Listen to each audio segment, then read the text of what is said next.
शेतकरी संघटना, त्याचबरोबर शिवसेना, उभाटा गट आणि शरद पवार यांची राष्ट्रवादी काँग्रेस, वंचित बहुजन आघाडी या सर्व पक्षाचे कार्यकर्ते इथं उपस्थित राहिला.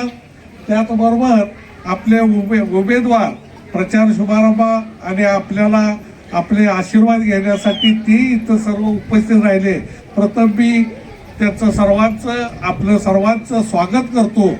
आणि आता आपल्याला यावर मी काय बोलण्यापेक्षा इतर वक्ते सगळे बोलतीलच, पण हा जिल्हा परिषद मतदारसंघ कुंभोज हा सुरुवातीपासून एका वेगळ्या विशिष्ट अशा याच्यातून चाललेला होता.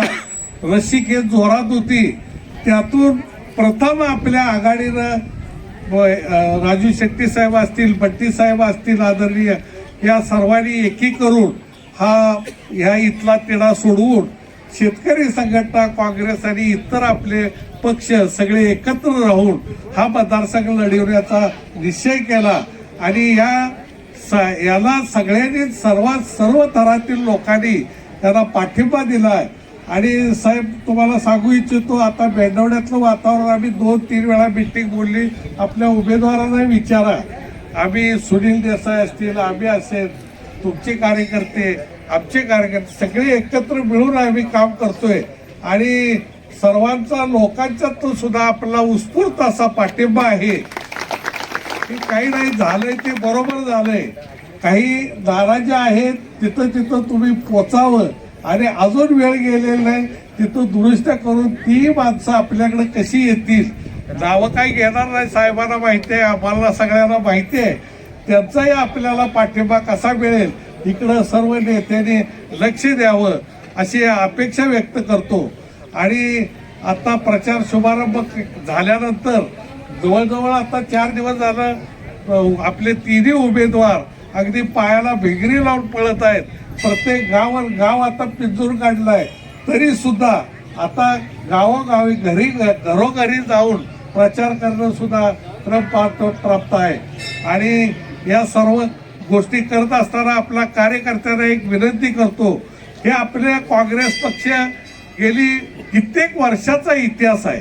आणि हे आता जे 10-15 वर्षात जे सरकार सत्तेवर बसलंय, या सत्तेचा वापर ती कशा पद्धतीने करायला लागलेत हे सगळ्यांच्या लक्षात आहे.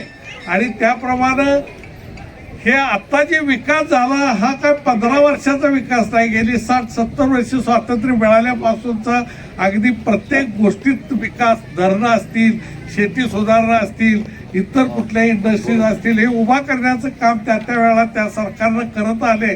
म्हणून आपण इथंपर्यंत आज प्रगतीच्या ह्याच्यात टप्प्यात शेतकरी सर्व आणलं. हे काय आम्ही सांगण्यापेक्षा लोकांनाही आता कळायला लागलेलं आहे. माझ्या आया बहिणी बऱ्याच इथं उपस्थित आहे. 1500 मिळतात म्हणून कुणी हुडकून जाऊ नका. 1500 आता बरोबर 2 तारखेला हप्ता काढतात आणि ते तुमच्या खात्यावर जमा होतात.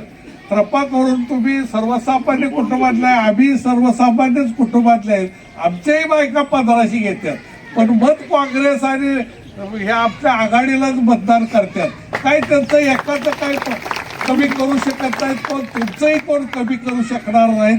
हे आपलंच पैसे आपल्याला देतात, ही कोण आपल्या खिशातली कोण देत नाहीत. ह्याची जाणीव आपल्या सर्वांनी करून घ्यावी. आता इकडं 1500 देतात आणि काढून किती घेतात हे प्रत्येक गॅसचे दर वाढले, एशल तेल, खाद्यतेलाचे दर वाढले, मोबाईल रिचार्ज वाढला, टीव्हीचे रिचार्ज वाढले. हेच पैसे आपल्या खिशातनं काढून घ्यायचे. 1500 एका वेळेला दिलं की आपण हुरपून जातो आणि मतदान आपण करतो. पण अशा प्रकारे न करता हे 1500 आमचंच आम्हाला मिळाल्यात म्हणायला शिका जरा. आपलंच आहेत पैसे, कोणी कोणाच्या खिशातलं देत नाहीत. त्याप्रमाणे आपण सुद्धा या सर्व माता बहिणींनी याची दक्षता घ्यावी. कोण तर सांगत येतात बघा, आता आमच्या गावात सांगायचं चालू केले, 15 जमा होत्यात का नाही, 2000 तुम्हाला शेतकऱ्याला जमा. अरे 2000 देताय ना, 1800 रुपये 10-20चा दर केला. आता संघटनेच्या माध्यमातून आपल्याला उसाला साहेब आंदोलन करतात, रस्त्यावर उतरतात, बरेच डोकं फोड होत्या, मारामाऱ्या होत्या आणि आपण दर 200-300 रुपये वाढवून घेतोय, इकडे किलोत मारतात साहेब आणि तेच पैसे आमच्याकडे इकडे फिरवतात आणि इलेक्शन लढवतात.